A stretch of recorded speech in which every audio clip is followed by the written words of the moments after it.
did hire 78,000 people, and they did all come from my competition. I did, and Jeremy said, oh, he probably hired them all himself. I did.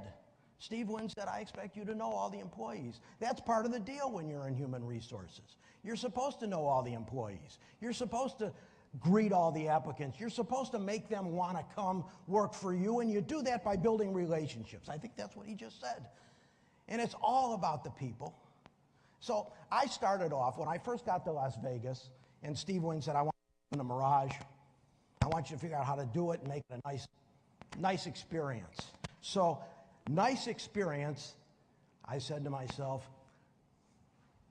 this shouldn't be like going to the DMV. So I start working on that premise, and I'm in a speech one day to the Chamber of Commerce in Las Vegas, and somebody says, so what's it going to be like when you apply at the Mirage? And I said, well, I have to tell you, it's not going to be like going to the DMV.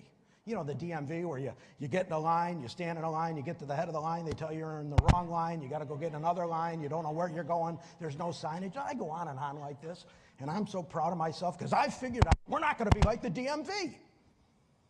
Get back to my office, the phone rings, it's the governor of Nevada.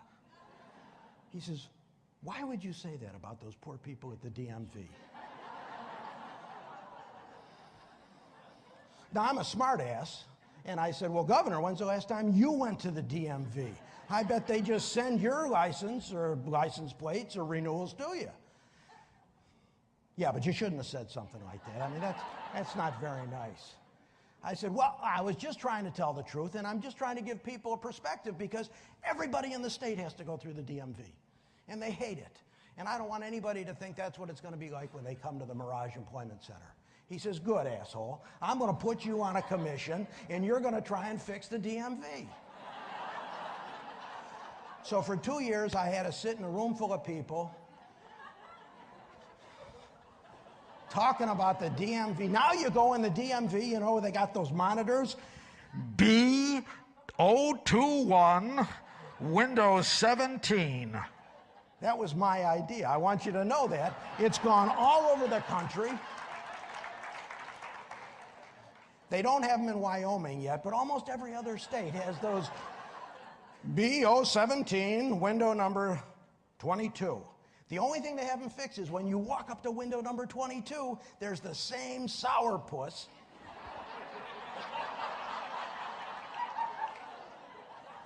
wouldn't make eye contact with you if your hair was on fire. But, so, you know, when I talk about the golden rule starts right there. You should make your employment experience, your recruiting experience, that whole process the way you would like it if somebody was recruiting you. So that is the golden rule. Treat others the way you want to be treated. And when I say things like that in HR circles, people often say, oh, yeah, sure, yeah, that makes a lot of sense. Oh, yeah, yeah, sure. My mother taught me that, yeah. Do you do that? No, we don't. But we sure think it's a great idea. Well, guess what? You're all responsible folks here, and you're accountable for doing that. I mean, what does your employment center look like? I mean, you're out recruiting, sending people to where? Well, you go in the door, you know, next to the loading dock. Don't step in the trash on your way through the loading dock. And when you get in the door, just look for the sign that's handwritten and it's probably misspelled. And you go in, and there's somebody there that looks just like that woman at the DMV. She's overworked, overwhelmed, pissed off that there's somebody else standing in front of them. You got to fix that.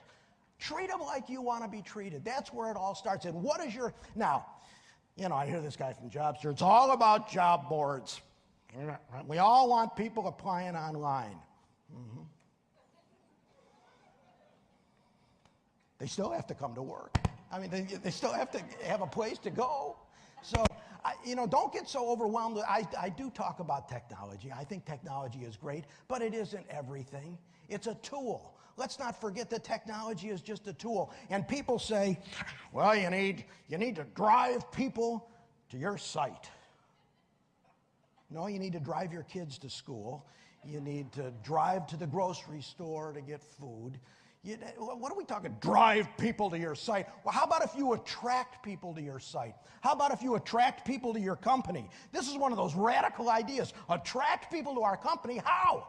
What is your employer branding all about? What do people say about you? I know what they say about me, but what do they say about your company? When they talk about your company, when your employees talk about your company. I had 35,000 employees at Mirage Resorts when we sold the place. And I have to tell you, they were my best advertisement. They're the ones that said, this is a great place to work. I love where I work. I'm treated fairly. I'm treated with respect. I work for a company now. I have to tell you, the Irvine Company is one of the finest companies I've ever had the opportunity to bump into. And I just bumped into them. It was a mistake. I didn't plan it. It just happened. And I've associated now with people who are really, ladies and gentlemen, and they all speak highly about the company and the ethics and the values of this place. That's what attracts people. And I say, don't bother driving them there. Attract them there. Make people want to come work for you. I know that's pretty hard, but how hard can it be? I mean, I know that people apply online. So what do you put on your website? Do you have testimonials? You talk about the benefits. Here we have benefits. Like nobody else in the world has benefits. Oh no, those other people, they don't have benefits. No, you get sick, you're going to die. It's as simple as that. Medication, we don't practice that here. We expect you to be at work every day, not be sick.